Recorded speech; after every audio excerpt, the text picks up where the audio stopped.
She was only 8, holding two babies on a park bench, all alone. When the billionaire jogged past, she looked up with tired eyes and whispered, "Please don't take us away." What he did next, we'll stay with you. Watch till the end. This story will break your heart and then rebuild it.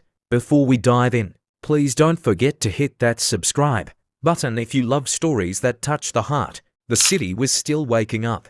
It was just after 6 a.m. when Nicholas Dane, Billionaire's CEO, marathoner, and the last man you'd expect to slow down, jogged through the quiet park. He wasn't thinking about much, just numbers, meetings, how lonely his penthouse felt since his daughter passed away. Then, he saw her, a small figure, curled up on a wooden bench. Her knees were pulled tight to her chest. Beside her, two tiny babies, wrapped in a threadbare blanket. All three looked like they hadn't slept. At first, he thought maybe someone was nearby, a parent, a guardian. But there was no one, just the girl. She looked up at him, big brown eyes, dark circles under them, and a face too tired for someone so small. He stepped closer, slowly. "You okay?" he asked gently. The little girl tightened her arms around the babies. Her voice was small, but clear. "Please don't take us away." Nicholas froze, not because she was afraid of him, but because she wasn't begging for food or money. She was begging not to be separated from them.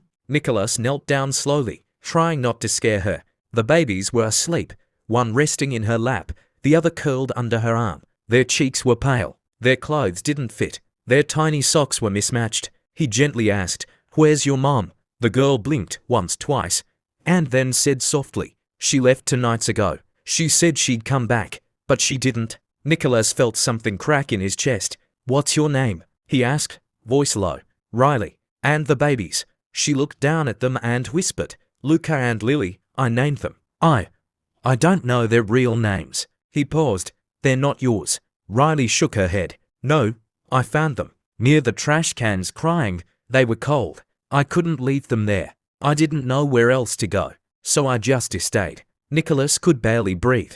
This little girl not only had no one, but had taken on the care of 2 infants she wasn't even related to, with nothing but instinct and heart. "I'm not their mom," she said, her voice almost breaking. "I'm just their big sister now. That's all." He sat beside her on the cold bench, and for a moment, they just stared out at the empty park together, a billionaire who had everything, and an 8-year-old who had given everything she had to strangers. In that moment, Nicholas made a silent promise. They would never sleep outside again. Nicholas stood up and gently held out his hand. "Come with me," he said. "Just somewhere warm, no police. No one's taking anyone away." Riley hesitated. Her eyes darted to Luca and Lily, still sleeping in her arms. Her fingers tightened protectively. "Promise," she whispered. He nodded, not as a billionaire, not as a man used to being obeyed, but as someone who meant every word. "I promise. I'm not here to break you apart. I just want to help." Riley slowly stood, cradling one baby in each arm. Nicholas reached to help, but she flinched, still not ready to let anyone too close. So he didn't push. Instead, he took off his hoodie and wrapped it around her. The sleeves nearly swallowed her, but she smiled faintly. It was the first smile he'd seen. He led her to his car. It wasn't the usual Bentley, just a simple black SUV he used for runs. As they drove, she kept looking out the window, gripping both babies tightly. Her lips moved in a whisper. He realized she was quietly singing to them. The moment they reached the building, a high-rise luxury tower in Midtown, Riley froze again. "This is a hotel?" she asked. Nicholas shook his head. "No, it's home." She frowned. "I don't belong in a place like this." But Nicholas looked her dead in the eye and said, "You belong wherever love lives. And if it doesn't live here yet, it will." He opened the door to the penthouse. Floor-to-ceiling windows, a fireplace, marble floors, and silence. Too much silence. Until Lily began to cry. Riley rocked her gently, humming again. Nicholas watched from across the room.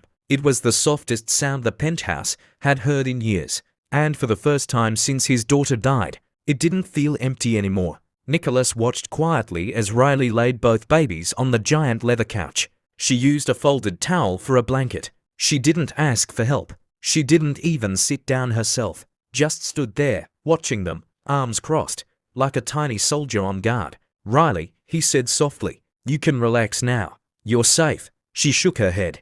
Safe places don't last. That one sentence carried more weight than 100 stories. He could feel it. This little girl had been let down too many times. He opened the fridge and began placing food on the counter. Milk, juice, fruit, even some pastries left over from the day before. Riley stared. Is this for us? Nicholas smiled. It's for whoever is hungry. She sat slowly, just watching the babies. Then she asked, why are you being nice to us? He hesitated. Should he say the truth? That her voice reminded him of his daughter, that the way she protected those babies was exactly how he wished someone had protected him once. Instead, he said, because you didn't walk past them. You picked them up.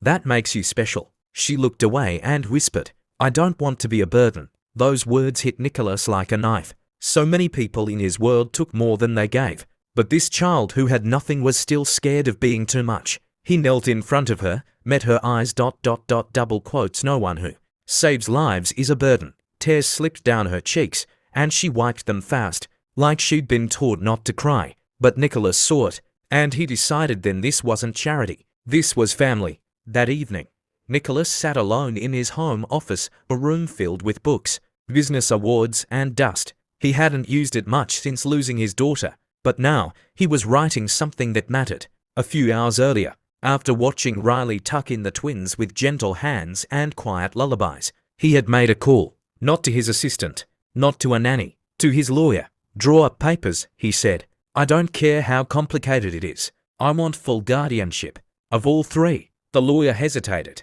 Nicholas, are you sure? Nicholas looked through the glass into the living room, where Riley sat in front of the fire, her head nodding from exhaustion but refusing to sleep before the babies did. She's only 8, but she's stronger than half the men I know.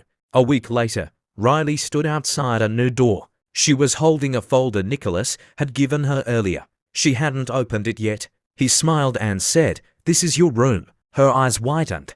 The hallway was beautiful. A gold nameplate was attached to the door. She read it aloud, barely above a whisper. Riley James, family suite. Tears filled her eyes, not because of the room, but because of one word on the door, family. She turned to Nicholas.